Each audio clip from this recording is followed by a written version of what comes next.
My name is Andrea and welcome to my series of videos where I'm sharing my experience as a volunteer in 13 countries in the past 2 years. This video specifically is about whether or not you can learn English while you're traveling, but there are other videos in the playlist covering other aspects of volunteering and nomadic life. I get asked this question a lot, whether you have to speak English or not to volunteer, and whether you can actually learn English whilst you're volunteering. And the answer is absolutely yes. I would say volunteering is one of the best experiences for you to learn English. I was already fluent when I started volunteering, but I have seen so many volunteers improving their English massively in 1 or 2 months.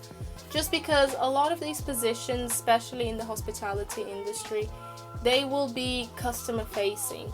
So you will have to speak to guests and you will be forced to speak in English because they might be from a different nationality and not speak your mother language necessarily. So you can be volunteering, for example, at the reception of a hotel or a hostel, and you will have to speak English on a day-to-day basis, and that forces you to practice, to learn new vocabulary. It really gives you the opportunity to practice your English and to have access to native speakers as well. However, I think sometimes it's even better to go to a country that doesn't have English as their official language, and that, most importantly, doesn't have your mother language as the official language. So for example, I met a volunteer in my travels who was volunteering with me in Croatia, and she started the volunteer experience. She had basic English, she knew a few words, but because she was in Croatia, obviously she couldn't speak Croatian. She was Brazilian, so she could only speak Portuguese, and there are not a lot of Brazilian people in Croatia.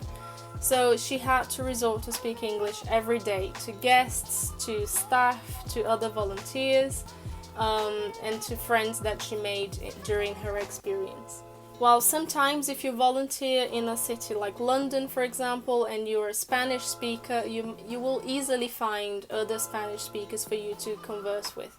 So if you're volunteering specifically to learn English, my advice for you would be look for either a small town in an English-speaking country or a non-English speaking country and volunteer in a hostel where you're going to have access to people from different parts of the world. That will definitely really help you improve your English. Another type of volunteer position that might be helpful for people who are trying to improve their English is homestays. So through Worldpackers you can also find families who sign up to the platform to have just somebody to exchange cultures with, or somebody to teach a language to the kids, so you can teach your mother language to the kids, or just somebody to look after the kids in general. In that experience, you will be in contact with a native family or a local family, and you will have to speak English because they won't speak your language, hopefully, and you will force you to speak English on a day-to-day basis, and you will learn vocabulary that is really useful because it's real English. It's the English that people are speaking and that you can go out and use it elsewhere as well.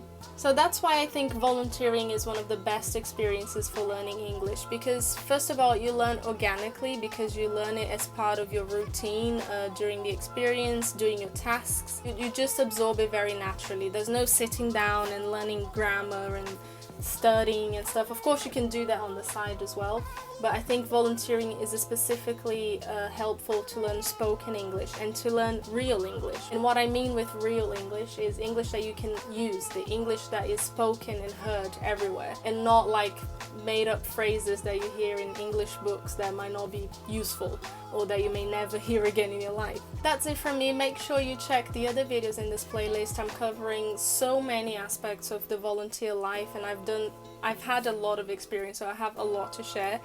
But if you have any questions, make sure you leave them in the comments down below, and if you're ready to sign up to Worldpackers, which is the platform I use, the link is also down below.